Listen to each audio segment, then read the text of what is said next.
we just acquired this one last year. This is the second year with it now. Yeah. The other one it worked. It was a good, heavy, very heavy planter, but you get tired of fixing all the time, changing bearings and fixing and fixing and fixing. So we updated. All our nitrogen goes on alongside the row, probably about 3 or 4 inches off to the side of the row. We put down about 15 gallons of 28%. We've got the Martin row cleaners on here with the treader wheels. Very impressed with that for just getting the trash off the row. I know Zams have had them a lot longer, and they've been very impressed with the trash removal. Warms up that strip, keeps it from hairpinning in the roll. You know, corn on corn is probably the most prevalent where it's nice. Bean stubble, we don't seem to see much issue. You know, and they're basically just touching the ground. There's a lot of times in bean stubble where they're not moving much. So. I see this term hairpinning a lot. Why don't you define that for us? Well, it seems like corn on corn, if there's a terrible amount of trash in the ground, where you're actually shoving the trash in the same slot with the seed. Well, then that seed stays exposed to oxygen, or it doesn't get the moisture around it. And then the seed won't germinate as even as the others, unless you get a big rain, then the seed will swell up. But try to keep the trash out of the trench so it's got seed and soil contact. And you would agree with that being significant? Oh, yeah. No, you've actually got the pneumatic. Yeah, that's the setting thing. on yours. That's the thing I would suggest to anybody. Is to go with airbags for down pressure. Yeah. You can retrofit older. Yeah. Well, any planter almost to it. So depth control on that, is that depth control still with the wheels back there? Or? Yeah, the gauge wheels will control your depth of your seed, you know, and like I said, you know, 2 inches, you know, I guess try to get the seed deep. The row cleaners themselves also have the depth control. There's a block here and a wedge, you know, where you can change your position of your, you know, you can let them run deeper, but you don't want to push it in dirt all the time, because then you're making a furrow, you know, just to get them so they're, you know, it takes a little time. You'll change them field to field if you're on corn. They might be a little more aggressive just to get the trash pushed out versus bean stubble. You might have them up so they're not touching much. So you don't want to go deep, you just want to get the trash out. Yeah, if you've done herbicide beforehand, you know, putting a residual down and they're too aggressive, you push it out of the trench. You know, so I guess you got to be cautious there. I think mine are out most of the time. Yeah, so they're barely touching. You know, there's a lot of times where they're hardly spinning as you're going through the field, but when they're needed, it's nice. Cloddy soil, you know, if you had something that was a little rough, you kind of smooth it out. Yeah. It'll kick them at the middle. Take a rock out of the way. You didn't go with double spikes. No, I'm not a believer in it yet, or I'm not. Have you tried it? No, I've not. I've been scared to yet. You guys have gone the double spikes. We've been that way for 12 years. Yeah, and you got the chain to drive behind it. And I should. The spikes are really impressive on the side. You know, weak stubble, flattened to weak stubble, harder soils. Yeah. You guys a fan of the drag chain? Yeah. You like the spike wheels, especially. Oh, yeah. You got a couple spikes back here. Probably worse. Do you ever get it where it gets too aggressive with 2 spikes, like you're in sand your soil, where you see an issue where it doesn't bother? I've never seen it. Okay. We never run any down pressure unless you're in a sod. Yeah, you leave the top or you leave them right out. Right out. You leave them right out. So they just kind of float along. That just helps break up the... Yeah, it helps bust clods up, and yeah, you're just not putting it. You're not seeing. That's even with the rubber. Yeah, especially if it's a little questionable and you probably shouldn't have been planting, like on sod. The spokes, you know, with I guess in my mind it tells me, you know, with the rubber wheel is more of a guide to push, but then the spike will actually push 3/4 of an inch and it just kind of cracks, pushes that trench back together instead of, like you said, squeezing it together. Then you got a trench. It dries out and the trench opens up. And then it's amazing how good the ground looks. Yeah. 15 minutes, half hour after you plant. Yeah. Now, one of the things at a workshop I was at this winter, they talked about some of these planters will say there's 600 pounds of down pressure per row, but if you go through and you add up the actual number of rows times 600, it exceeds the weight of the planter. So obviously there's not 600 pounds there to get. Have you guys gone to the trouble of actually doing the math, looking at the weight, seeing if you actually can get the down pressure? You got a 20/20 monitor? No, see, You got a 20. you got a 20/20, yeah. I didn't want it with the old planter because it was going to tell me everything that was wrong all the time, and I didn't want to hear it.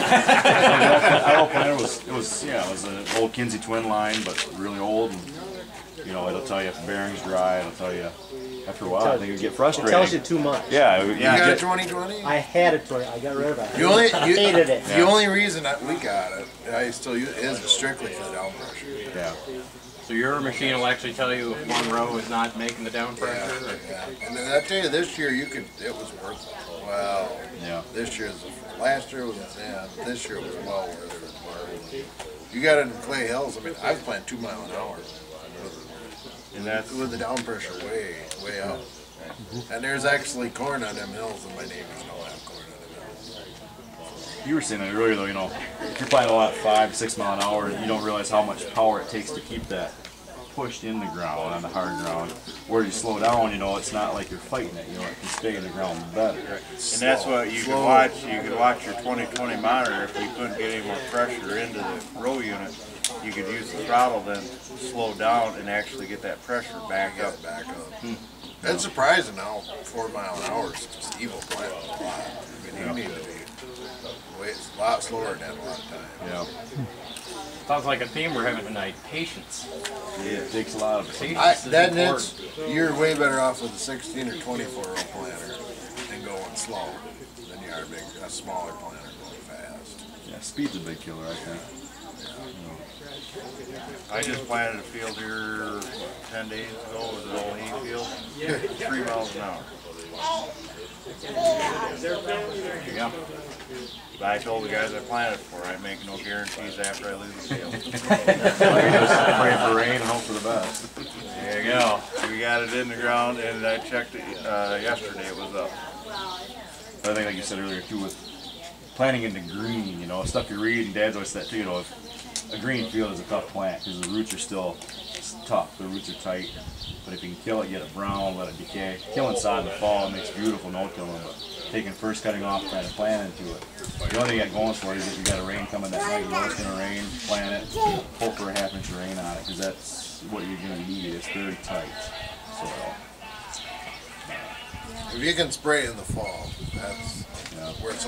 You can spray a field, perfectly clean-looking field of soybean stubble.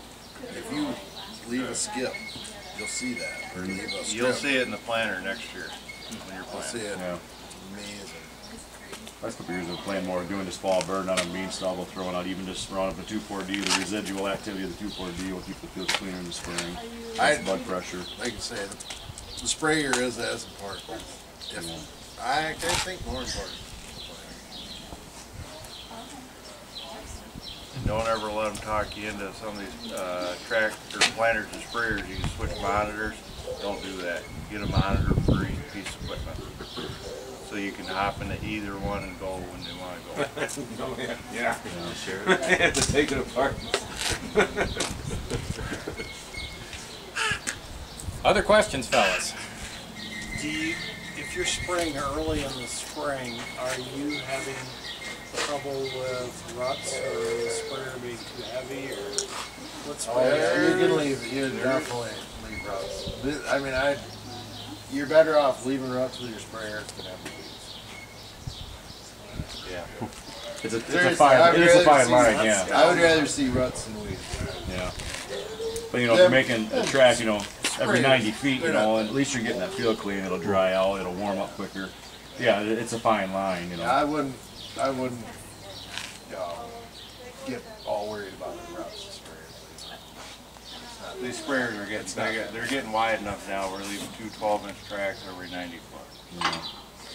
They still get stuck though, you know, that's the downfall. Unless you wear your subsoil the fall before and you ride them ruts. And, Boy, they come out hard. oh. They just don't have no power. No. Oh, you're down about that deep, and you can walk off the platform. It's pretty bad. So. What about putting up the airplane or calling in the helicopter? You can't get that job done with them. I've hired planes to try to do fungicide on beans. Can't put enough water on with it, or I went and bought a bigger sprayer. But see, like his sprayer, my sprayer are lighter, self-propelled sprayers. The co-op sprayers, them are snakes. Them go down. Yeah. Them big John Deere sprayers from this new. And that's one thing. But for direct kind of self-propelled sprayers. so lighter sprayer, smaller tank? No. Yeah, these 1,000 and 1,200 gallon tanks. How big is it you got here? 1,000 gallons. It's getting there. Yeah. And the other, like Jim can do with his, if he knows it's wet, he'll put a half load in and go out and spray instead of putting a full load in. There's a lot of times I don't load full most of the time. You know, you do field by field if you have to. We got in the past. Yeah. That's not, It's a lot more specialized. I'll do deep chemicals, that's good. Spray. Well, I guess it depends on how bad it is. Pretty high center. Yeah. Yeah. They can go through a lot, but they probably shouldn't have been out there. But tires are this tall. Yeah, our The axle's in the middle of that. Yeah, you walk underneath it. The worst I had was up to the hub when I was stuck, and that's about that deep. So it was a good day. Hold over the log change. Yeah, I think whole field's all messed up for a while then. You gonna look at some of your other iron here? Sure.